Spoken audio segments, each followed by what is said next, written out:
Good morning students. आपको पता है जैसे कि हमने मनी चैप्टर स्टार्ट किया था और मनी चैप्टर में हम लोगों ने इवोल्यूशन ऑफ मनी पढ़ लिया था। Okay, now barter system of exchange. अब ये क्या होता है, देखो लास्ट वीडियो में हमने थोड़ा बहुत देखा था कि बार्टर सिस्टम ऑफ एक्सचेंज का मतलब क्या है। It is a system in which goods are exchange for goods, मतलब जब गुड्स को गुड्स से एक्सचेंज करते हैं, कमोडिटी को कमोडिटी से एक्सचेंज करते हैं, तो उसको क्या बोलते हैं, बार्टर सिस्टम बोलते हैं। मतलब इसमें कोई भी मीडियम ऑफ एक्सचेंज की ज़रूरत नहीं होती है, एक गुड दूसरे गुड से एक्सचेंज हो जाएगा। अब देखो, आपको जैसा पता है अभी बार्टर सिस्टम ऑफ एक्सचेंज काम नहीं कर रहा है। अभी कौन सा सिस्टम काम कर रहा है, मॉनेटरी सिस्टम काम कर रहा है। तो बार्टर सिस्टम से मॉनेटरी सिस्टम पे ये शिफ्टिंग क्यों हुई, इसका रीज़न है कुछ ड्रॉबैक्स थी बार्टर सिस्टम में। Drawbacks of the barter system और need for the evolution of money, दोनों का एक ही मतलब है। क्योंकि बार्टर सिस्टम में कुछ कमियां थी, इस वजह से इवोल्यूशन ऑफ मनी की नीड आई। तो दोनों का एक ही मतलब है। उसके कुछ पॉइंट्स हैं जो देखते हैं। First point, double coincidence of wants. Double coincidence of wants का मतलब क्या है, आज जैसे आपको कोई भी चीज़ चाहिए, फॉर एग्जांपल आपको नया कंप्यूटर चाहिए, नया लैपटॉप चाहिए, ठीक है, तो इसके लिए आपको सिर्फ एक कोइंसिडेंस चाहिए। वो कोइंसिडेंस क्या चाहिए कि जो कंप्यूटर आपको, जो लैपटॉप आपको चाहिए वो आपको सेकेंड हैंड चाहिए। तो आपको कोई ऐसा फ्रेंड ढूंढना है जिसके पास में आपको जो सारे कॉन्फ़िगरेशन वाला लैपटॉप चाहिए वो उसके पास हो। Are you getting my words? मैं क्या बोल रहा हूँ, मैं ये बोल रहा हूँ कि डबल कोइंसिडेंस ऑफ वांट्स पहले था, अभी क्या है, सिंगल कोइंसिडेंस ऑफ वांट्स है। कैसे? आज की तारीख में अगर आपको एक लैपटॉप चाहिए तो आप सिर्फ ऐसे बंदे को ढूंढो जिसके पास वो कॉन्फ़िगरेशन वाला लैपटॉप हो, ठीक है। आप उसको पैसे दोगे, वो आपको लैपटॉप दे देगा, ख़त्म बात। लेकिन उस समय में, पुराने समय में ऐसा नहीं हुआ करता था, वहाँ डबल कोइंसिडेंस की ज़रूरत पड़ती थी। डबल कोइंसिडेंस कैसे? जैसे आपको मान लेते हैं कि आपके पास अकाउंट्स की बुक है, ठीक है, और आपने अकाउंट्स पढ़ ली है 11th की, वो आपको देनी है 11th की अकाउंट्स की बुक, और आपको 12th की अकाउंट्स की बुक चाहिए, ठीक है। तो आपको अब एक ऐसा बंदा ढूंढना है। सबसे पहले एक कोइंसिडेंस तो क्या हुआ कि आपको ऐसा बंदा ढूंढना है जिसके पास 12th की अकाउंट्स की बुक हो, और दूसरा आपको वो बंदा ऐसा भी होना चाहिए जिसको 11th की बुक चाहिए हो। मतलब यहाँ पे दो दो कोइंसिडेंस चाहिए। कैसे दो दो कोइंसिडेंस? वो बंदा, ऐसा बंदा ढूंढो जिसको 12th की अकाउंट्स की बुक देनी हो और 11th की अकाउंट्स की बुक लेनी हो। तो यहाँ पे डबल कोइंसिडेंस ऑफ फंड्स की ज़रूरत होती है। इस वजह से ड्रॉबैक है ये बार्टर सिस्टम का। Okay, it implies the two individuals, it implies that the two individuals are in position of such goods which they are willing to exchange for the satisfaction of their want। मतलब हम लोगों को ऐसा एक बंदा ढूंढना पड़ता है जो, मतलब हमको जो चीज़ चाहिए वो अगले बंदे के पास हो और जो अगले को चाहिए वो हमारे पास हो। अगर ऐसी बात नहीं हुई तो ट्रांजेक्शन नहीं होगा, ठीक है। आज सबको क्या चाहिए, सिर्फ पैसा चाहिए। वो आपको जो चीज़ आपको चाहिए वो दे देगा और बदले में पैसा वो ले लेगा।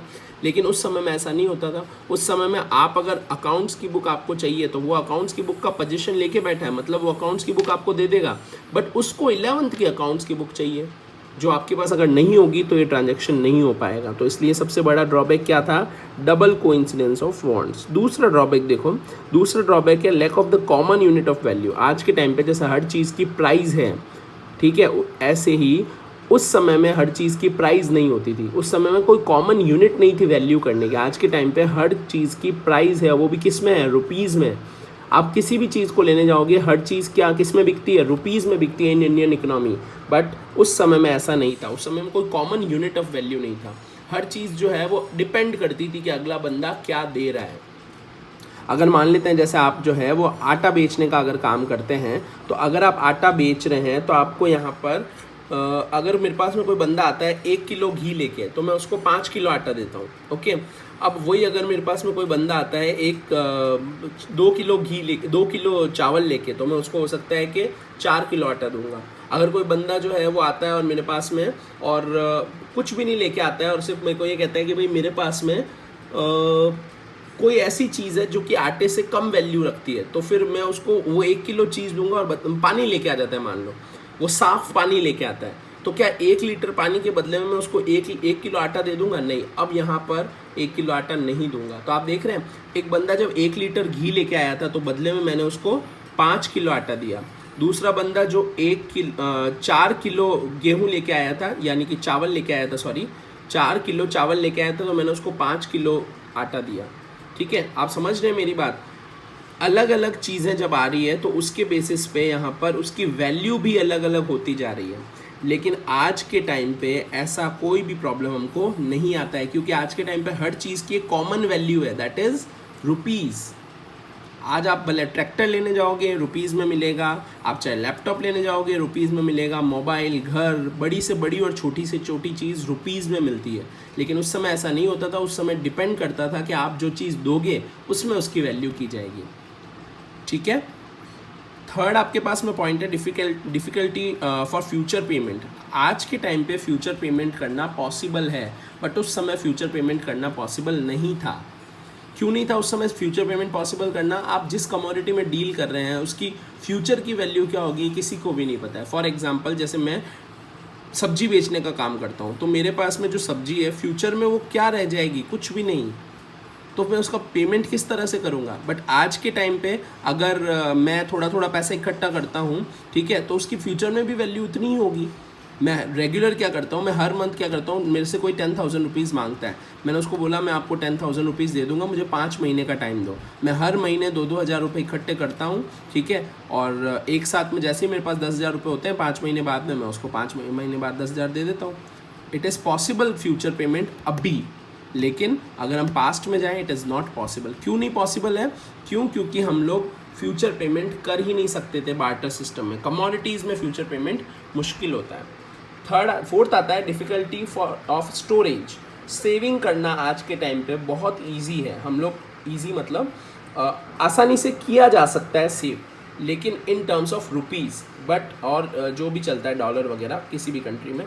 बट अगर हम पुराने समय में जाएं तो वहाँ ऐसी कोई चीज़ ही नहीं थी जिसको हम सेव करें। फॉर एग्जांपल मैं टमाटर का बिज़नेस करता हूँ, टमाटर का ठेला चलाता हूँ मैं, ठीक है, तो उस केस में अगर मैं कुछ बचाना चाहता हूँ, मैं सोचता हूँ मैं अपनी फ्यूचर जनरेशन के लिए कुछ बचा रहा हूँ, तो मैं रोज़ाना के 5 टमाटर अलग रख देता हूँ, ठीक है। क्या वो टमाटर फ्यूचर में जब मेरी फ्यूचर जनरेशन होगी तो उस समय क्या वो उनके लिए हेल्पफुल होगी? नहीं हो सकती है। रीज़न क्या है? वो टमाटर की कोई वैल्यू ही नहीं बचेगी।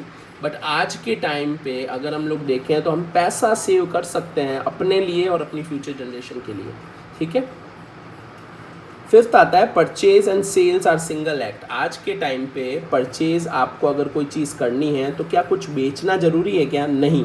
बट उस समय में आपको अगर कुछ ख़रीदना है तो कुछ ना कुछ तो बेचना ही होगा, बिकॉज कोई कमोडिटी दोगे तभी दूसरी कमोडिटी मिलेगी।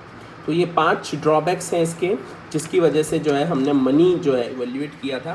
क्या है वो ड्रॉबैक्स, एक बार वापस देखते हैं। सबसे पहला ड्रॉबैक क्या है? सबसे पहला ड्रॉबैक है डबल कोइंसिडेंस ऑफ बॉन्ड। मतलब आपको जो चीज़ चाहिए वो अगले के पास होनी चाहिए, अगले को जो चाहिए वो आपके पास होनी चाहिए, अदरवाइज ट्रांजेक्शन नहीं होगा। दूसरा आपके पास में आता है कॉमन यूनिट ऑफ वैल्यू। आज के टाइम पे है, हर चीज़ की प्राइस रुपीज़ में है, लेकिन उस समय में कॉमन यूनिट नहीं थी कोई भी जो कि उसको मेज़र कर सके, प्राइस को मेज़र कर सके, ऐसी कोई कॉमन यूनिट नहीं थी उस समय, तो ये भी एक दिक्कत थी। थर्ड, फ्यूचर पेमेंट्स आज जैसे पॉसिबल है उस समय हम फ्यूचर पेमेंट नहीं कर सकते थे, क्योंकि फ्यूचर पेमेंट किसी कमोडिटीज़ में करना पड़ेगा और कमोडिटीज़ के फ्यूचर में क्या वैल्यू होगी नहीं पता है, इस वजह से फ्यूचर पेमेंट भी बहुत मुश्किल था।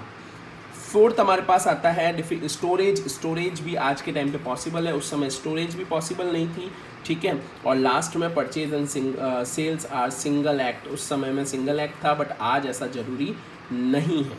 तो ये आपके पास है इसके बार्टर सिस्टम के ड्रॉबैक्स, जिसकी वजह से मनी का इवोल्यूशन हुआ। ओके, अब यहाँ पे एक और पॉइंट दे रखा है, मनी का मतलब क्या है। देखो, इसने बहुत सिंपल सी लैंग्वेज में लिखा है, money is what money does. Money is what money does.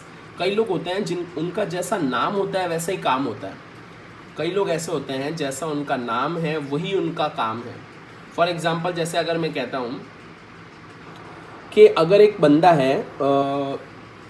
है जिसका नाम है शिक्षक, एक बंदा है जिसका नाम है शिक्षक, और वो क्या करता है? बच्चों को पढ़ाने का काम करता है, ठीक है। तो यहाँ पर उसका जो नाम है वही उसका काम है। Are you getting my point? यहाँ पर जो उसका नाम है वही उसका काम है। सेम एज मनी का भी वही नाम है जो उसका काम है। यानी money is what money does. जो मनी काम करती है वही मनी है, ठीक है, इसको हम लोग एक और लैंग्वेज में देखते हैं। देखो क्या लिख रहा है, it is defined as an instrument, money एक ऐसा इंस्ट्रूमेंट है that serve as a medium of exchange, जो क्या क्या करता है, एक तो मीडियम ऑफ एक्सचेंज बनता है, मतलब आपको कुछ भी खरीदना है तो बदले में मनी दो और वो चीज़ आपको मिल जाएगी, जितना मांगा जाता है उतना।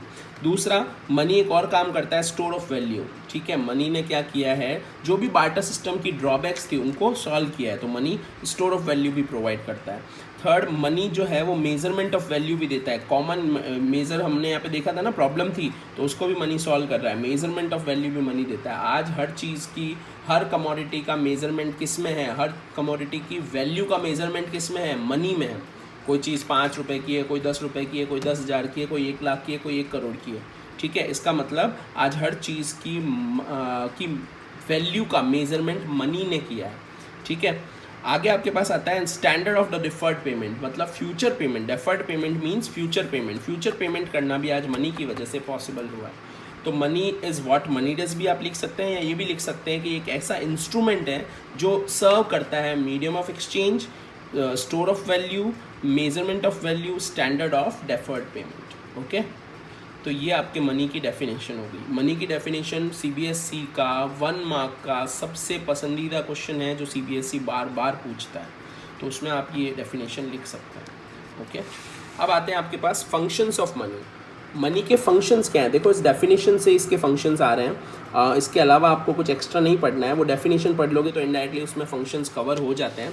देखो प्राइमरी फंक्शन या बेसिक फंक्शन क्या है मनी का, मीडियम ऑफ एक्सचेंज, मतलब एक्सचेंज का मीडियम बनना ही मनी का काम है।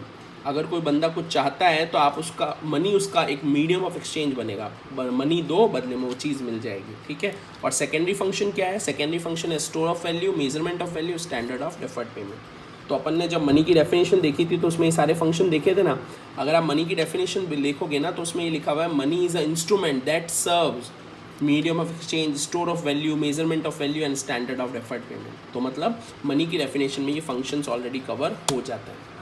ओके, फिर आता है फॉर्म्स ऑफ मनी। अब ये क्या है फॉर्म्स ऑफ मनी, देखो मनी 4 तरह की मनी इसने बताई है यहाँ पे। सबसे पहला है फिएट मनी। अब ये क्या होता है फिएट, देखो आपने फिएट को आप उस फिएट कार से भी याद रख सकते हैं, कहीं ना कहीं it is relevant to the government. ठीक है, तो यहाँ पे अब आप कहोगे उस फिएट कार का गवर्नमेंट से क्या लेना देना है। जब वो कार जब वो कंपनी आई थी तो उस समय मोस्टली वो कार की कंपनी को सिर्फ और सिर्फ गवर्नमेंट ही यूज़ किया करती थी। गवर्नमेंट अपने एम्बेसडर्स के लिए, गवर्नमेंट अपने जो भी पॉलिटिकल लीडर्स हैं उनके लिए उस कार को यूज़ करती थी। मैं US गवर्नमेंट की बात कर रहा हूँ। ठीक है, तो यहाँ पे भी वही चीज़ है, फिएट मनी का कहीं ना कहीं गवर्नमेंट से लेना देना है। कैसे देखते हैं, which is issued by, it is a money which is issued by order or authority of the government।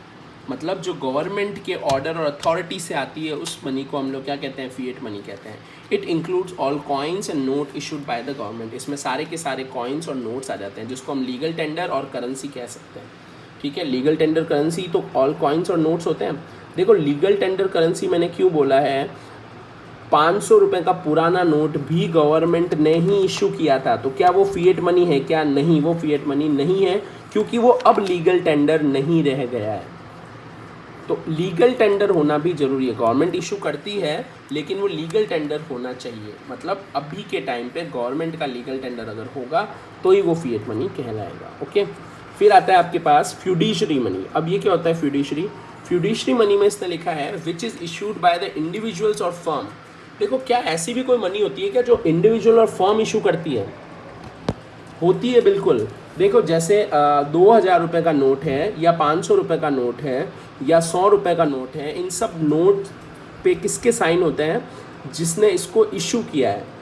सारे के सारे नोट्स 1 रुपये को छोड़ के बाकी जितने भी नोट्स होते हैं वो इशू कौन करता है, RBI। तो उसके ऊपर साइन भी किसका होगा, RBI के गवर्नर का। ठीक है, जो कि फिएट मनी कहलाती है। लेकिन अब मैं यहाँ पर बोल रहा हूँ फ्यूडिशरी मनी, ऐसी मनी जो इंडिविजुअल और फर्म इशू करती है on the basis of the trust between payer and पेई।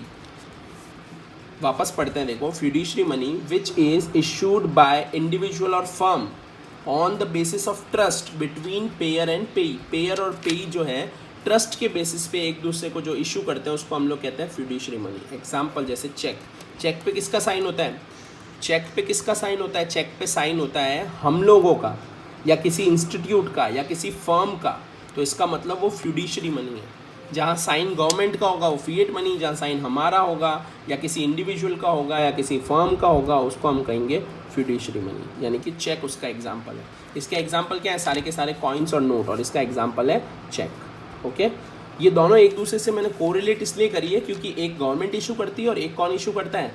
इंडिविजुअल। अब सेम एज दो यहाँ पे फिर से है जो कि एक दूसरे से कनेक्टेड है। हम लोग पहले देखते हैं full bodied money, third type है फुल बॉडीड मनी। ये क्या है? It refers to the money in terms of the coin whose commodity value is equals to the money value, example coin. अब इसका मतलब क्या है? इसका मतलब ये कह रहा है ऐसी मनी जिसकी कमोडिटी वैल्यू और मनी वैल्यू इक्वल होती है उसको अपन लोग क्या कहते हैं? Full bodied money. Full bodied money यानी कि जिसकी मनी वैल्यू और कमोडिटी वैल्यू क्या हो? इक्वल हो। अब मनी वैल्यू क्या होता है और कमोडिटी वैल्यू क्या होता है? जैसे मैं कहता हूँ 5 रुपये का सिक्का, ठीक है। हम लोग थोड़ा सा पुराने टाइम पे जाते हैं, जब इंदिरा गांधी की सरकार थी उस समय में जो सिक्के आ रहे थे ना, ठीक है, उस पर इंदिरा गांधी का खुद का होलोग्राम था, ठीक है, और 5 रुपये का वो सिक्का हुआ करता था, थोड़ा सा बड़ा सिक्का था वो।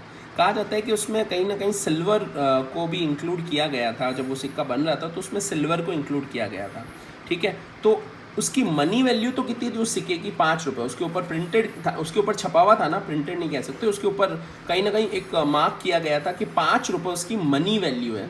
बट सेम एज क्या उसकी कमोडिटी वैल्यू भी 5 रुपये थी क्या? कमोडिटी वैल्यू का मतलब उसका मेटल, ठीक है, क्या वो कमोडिटी वैल्यू भी 5 रुपये थी क्या? नहीं थी। इस वजह से बहुत से लोगों ने वो सारे के सारे सिक्के जो है, अब देखो आप वो मार्केट में मिल भी नहीं रहे हैं वो सिक्के।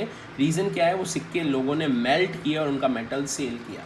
क्योंकि अगर किसी दुकान पे जाके वो सिक्के देंगे तो उसका 5 रुपये की चीज़ मिलेगी, बट उसको मेल्ट करके अगर सेल करेंगे तो हो सकता है कि 5 रुपये से ज़्यादा मिले। तो इस वजह से लोगों ने उसको मेल्ट करके बेचना शुरू कर दिया। तो फुल बॉडीड मनी मतलब क्या होता है? जिसकी मनी वैल्यू और कमोडिटी वैल्यू इक्वल हो, एग्जाम्पल कॉइन्स। ओके, अब दूसरा क्या टाइप होता है? तो दूसरा टाइप होता है credit money. Full bodied money का अगला टाइप है क्रेडिट मनी। इसका मतलब क्या है? It refers the money of which money value is more than the commodity value. इसमें क्या होता है? अच्छा, कमोडिटी वैल्यू को ध्यान रखना, इंट्रिंसिक वैल्यू भी कहते हैं, इंट्रिंसिक वैल्यू, ठीक है। तो जब भी मनी वैल्यू जो है वो ज़्यादा हो कमोडिटी वैल्यू से तो उसको हम कहेंगे इंट्रिंसिक वैल्यू, नहीं credit money. Okay, for example जैसे मैंने यहाँ एग्जांपल लिखा है नोट, ठीक है। नोट की जो कमोडिटी वैल्यू है वो बहुत ही कम होती है, ना के बराबर, लेकिन उसकी मनी वैल्यू 500 रुपये, 2000 रुपये, 100 रुपये, ठीक है। तो इसलिए क्रेडिट मनी में आ जाएंगे नोट्स और फुल बॉडीड मनी में आ जाएंगे कॉइन्स, ठीक है। तो 4 टाइप के होते हैं। फिएट मनी जो कि गवर्नमेंट इशू करती है, ठीक है, फ्यूडिशरी मनी जो कि इंडिविजुअल इशू करता है, फुल बॉडीड मनी जिसमें मनी वैल्यू और कमोडिटी वैल्यू बराबर होती है, क्रेडिट मनी जिसमें मनी वैल्यू ज़्यादा होती है और कमोडिटी वैल्यू कम होती है। ओके, अब आपके पास में एक पॉइंट है supply of money. Supply of money क्या है? देखो इसमें इसने लिखा है it refers the total stock of money. Stock को मैंने अंडरलाइन किया है। Supply of money is a stock concept. आपको याद होगा हमने पढ़ा था स्टॉक एंड फ्लो, ठीक है। तो स्टॉक होता है at a point of time and supply flow होता है at a period of time. तो यहाँ पर supply of money is a stock concept, मतलब इसको भी हम पॉइंट ऑफ टाइम पे ही चेक करते हैं कि आज के टाइम पे लोगों के पास कितना पैसा है, उसको हम सप्लाई ऑफ मनी कंसिडर करेंगे। ओके, तो सप्लाई ऑफ मनी में इसने क्या लिखा है? It refers the total stock of money held by the people of a country at point of time. आप अभी के टाइम पे लोगों के पास कितना पैसा है उसको हम क्या कहेंगे? सप्लाई ऑफ मनी कहेंगे, ठीक है। इट डजेंट इंक्लूड, इसमें इंक्लूड नहीं होता है stock of money held by the government. Government का जो पैसा है that is not supply of money is part, ठीक है। दूसरा stock of money held by the banking system that is also not part of the supply of money. But लोगों का जो पैसा है that is part of the supply of money. तो लोगों का पैसा जरूरी नहीं है खुद के पास ही हो, अगर उनका पैसा बैंक में पड़ा है it is also part of the supply of money. But जो पैसा बैंक का है और बैंक के पास पड़ा है, जो पैसा गवर्नमेंट का है और गवर्नमेंट के पास पड़ा है, उसको हम मनी सप्लाई का पार्ट नहीं मानेंगे। हम मनी सप्लाई का पार्ट किसको मानते हैं? जो लोगों का पैसा है उसको। तो लोगों का पैसा चाहे वो खुद के पास है चाहे वो बैंक में है, उसको हम लोग क्या कंसिडर करेंगे? सप्लाई ऑफ मनी कंसिडर करेंगे। ओके, तो आज के लिए इतना ही। Thank you students.